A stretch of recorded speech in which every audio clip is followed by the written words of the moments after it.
Jérémie, chapitre 4. Israël, si tu reviens à moi, dit l'Éternel, si tu ôtes tes abominations de devant moi, tu ne seras plus errant. Si tu jures, l'Éternel est vivant, avec vérité, avec droiture et avec justice, alors les nations seront bénies en lui et se glorifieront en lui. Car ainsi parle l'Éternel aux hommes de Juda et de Jérusalem. Défrichez-vous un champ nouveau et ne semez pas parmi les épines. Circoncisez-vous pour l'Éternel, circoncisez vos cœurs, hommes de Juda et habitants de Jérusalem, de peur que ma colère n'éclate comme un feu et ne s'enflamme sans qu'on puisse l'éteindre à cause de la méchanceté de vos actions. Annoncez en Juda, publiez à Jérusalem et dites, sonnez de la trompette dans le pays, criez à pleine voix et dites, rassemblez-vous et allons dans les villes fortes. Élevez une bannière vers Sion, fuyez, ne vous arrêtez pas, car je fais venir du septentrion le malheur et un grand désastre. Le lion s'élance de son taillis, le destructeur des nations est en marche, il a quitté son lieu pour ravager ton pays. Tes villes seront ruinées, il n'y aura plus d'habitants. C'est pourquoi couvrez-vous de sacs, pleurez et gémissez, car la colère ardente de l'Éternel ne se détourne pas de nous. En ce jour-là, dit l'Éternel, le roi et les chefs perdront courage. Les sacrificateurs seront étonnés et les prophètes stupéfaits.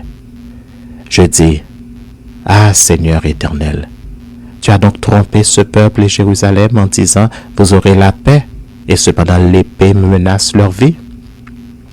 En ce temps-là, il sera dit à ce peuple et à Jérusalem, un vent brûlant souffle des lieux élevés du désert sur le chemin de la fille de mon peuple. Non pour vanner ni pour nettoyer le grain, c'est un vent impétueux qui vient de là jusqu'à moi. Maintenant je prononcerai leur sentence. Voici, le destructeur s'avance comme les nuées, ses chars sont comme un tourbillon, ses chevaux sont plus légers que les aigles. Malheur à nous car nous sommes détruits. Purifie ton cœur du mal, Jérusalem, afin que tu sois sauvé. Jusqu'à quand garderas-tu dans ton cœur tes pensées iniques? Car une voix qui part de Dan annonce la calamité. Elle la publie depuis la montagne d'Éphraïm. Dites-le aux nations, faites-le connaître à Jérusalem. Des assiégeants viennent d'une terre lointaine, ils poussent des cris contre la ville de Juda, comme ceux qui gardent un champ. Ils entourent Jérusalem, car elle s'est révoltée contre moi, dit l'Éternel. C'est là le produit de tes voies et de tes actions. C'est là le produit de ta méchanceté. Certes, cela est amer. Cela pénètre jusqu'à ton cœur. Mes entrailles, je souffre au-dedans de mon cœur. Le cœur me bat, je ne puis me taire.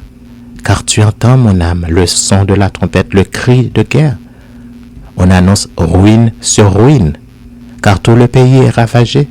Mes tentes sont ravagées tout à coup, mes pavillons en un instant.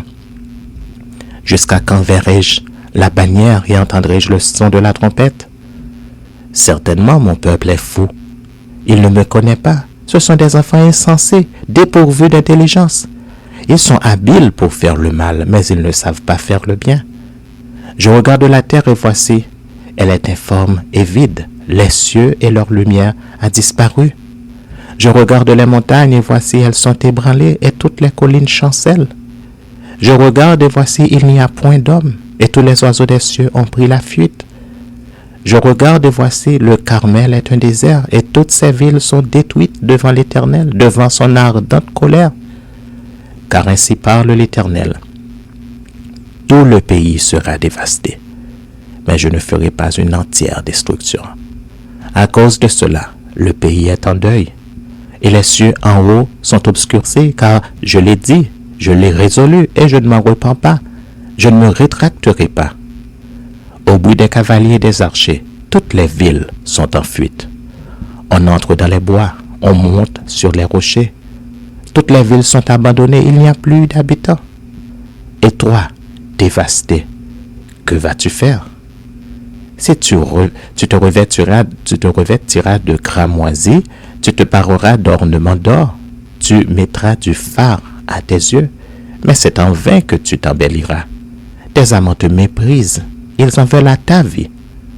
Car j'entends des cris comme ceux d'une femme au travail, des cris d'angoisse, comme dans un premier enfantement. C'est la voix de la fille de Sion. Elle soupire, elle étend les mains. Malheureuse que je suis, je succombe sous les meurtriers.